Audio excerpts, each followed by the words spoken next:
Hare Krishna. Welcome to our channel Droplets of Nectar. Today we'll be discussing on the topic the story of Yogini Ekadasi. Long back, Yudhisthira Maharaj in the times of Dwapar Yuga asked to Lord Shri Krishna. He said, "O Supreme Lord, I have heard the glories of Nirjala Ekadasi, which occurs during the light fortnight of the month of Jyeshtha. Now I wish to hear about the Ekadasi that occurs during the dark part of the month of Ashad, June, July. Kindly describe it to me in detail, O killer of Madhu demon." Supreme Lord Shri Krishna replied, "O King, I shall tell you about the best of the fasting days. The Ekadasi that comes during the dark part of the month of Ashad, famous as Yogini Ekadasi, it removes all kinds of sinful reactions and awards supreme liberation. O best of kings, this Ekadasi delivers people who are drowning in the vast ocean of material existence and transports them to the shore of the spiritual world. In all the three worlds, it is the chief of all sacred fasting days." Krishna said he reveals this truth to Yudhisthira Maharaj by narrating a history recounted in the Puranas. Once there was a king of Alkapuri, Kuvera, the treasurer of the demigods, was a steadfast devotee of Lord Shiva. He employed a servant named Hemamali as his personal gardener. Hemamali was a yaksha. He was very lustfully attracted to his gorgeous wife. His gorgeous wife's name was Pavati. She had large, enchanting eyes. That yaksha Hemamali was attracted towards the eyes of Pavati and too much lustfully looking to her always. Hemamali's daily duty was to see over the gardening of the Kuvera's garden. He used to pluck flowers, he used to bring flowers for him, and slowly by this Hemamali used to roam in the Mansarovar lake, which was Kuvera's garden.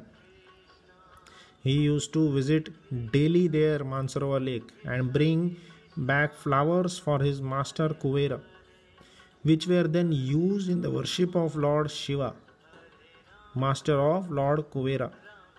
One day after picking the flowers, Hemamali went to his wife instead of returning directly to his master and fulfilling his duty. Absorbed in the loving affairs with his wife, he forgot to return to the abode of Kuvera.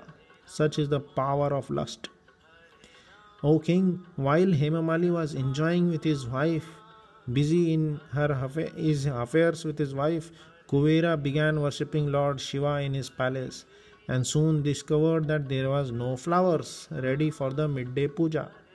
The lack of such an important item angered the great demigod, and he asked the messenger Yaksha, "Why has dirty-hearted Hemamali not come with the daily offering of flowers? Go find out the exact reason and report back to me in person." Yaksha returned and told Kuvera, "Oh dear lord, Hemamali is freely enjoying sex with his wife." Kuvera became extremely angry when he heard this and at once summoned lowly Hemamali before him. Knowing that he had been remiss and dawdling in his duty, Hemamali approached his master in great fear. The gardener first paid his obeisances and then stood before his lord, whose eyes had become red with anger and whose lips trembled. Enraged, Kuvera cried out to Hemamali, "O sinful rascal! O destroyer of the religious principles, you are an offense to the demigods. I therefore curse you to suffer from white leprosy and to become separated from your beloved wife. Only great suffering is deserved by you. O low-born fool, leave this place immediately and betake yourself to the lower planets. And so Hemamali fell at once from Alkapuri and became ill with the terrible affliction of white leprosy, as being cursed. He awoke in a dense and fearful forest, where there was nothing to eat or drink. Thus he passed his days in misery, unable to sleep at night due to pain. He suffered in both winter and summer, but because he continued to worship Lord Shiva faithfully, his consciousness remained pure and steady. Although implicated by the great sin and its attendant reactions, he remembered his past life because of his piety. After wandering for some time here and there over mountains and across plains, Hemamali eventually came upon the vast Himalayan range. There he had the wonderful pastimes and his wonderful good fortune arise, and he came upon the great saint Markandeya Rishi. Markandeya Rishi is famous for his ascetics. He was a great ascetic. His duration was very huge. He said he extended his it is said that he extends 7 days to Brahma. His life is so huge. Markandeya was seated peacefully in his ashram, looking as effulgent as second Brahma. Hemamali, feeling very sinful, stood at a distance from the magnificent sage and offered his humble obeisances and prayers. Always interested in the welfare of others, Markandeya saw the leper and called to him, "O you, what sort of sinful deeds have you done to earn this dreadful affliction?" Hearing this, Hemamali replied, "Dear sir, I am a Yaksha, servant of Lord Kuvera, and my name is Hemamali. It was my daily service to pick flowers from Mansarovar lake for my master's worship to Lord Shiva. But one day I was late in returning with the offering because I had become overwhelmed with passion for my beautiful wife. And when my master discovered why I was late, he cursed me in great anger. Thus I am now bereft of my home, wife, and service. But fortunately I have come upon you, O great soul, and now I hope to receive from you an auspicious benediction. For I know that devotees of the Supreme Lord always carry the interest of others uppermost in their hearts. Paradukha dukhi. Devotee's nature is very compassionate. That is the great nature. O best of the sages, please help me, please help me. I am lowly suffering from this disease." Markandeya Rishi replied, "Because you have told me the truth, I shall tell you about a fast day that will benefit you greatly. If you fast on the Ekadasi that comes during the fortnight of the month of Ashad, you will surely be freed of this terrible curse."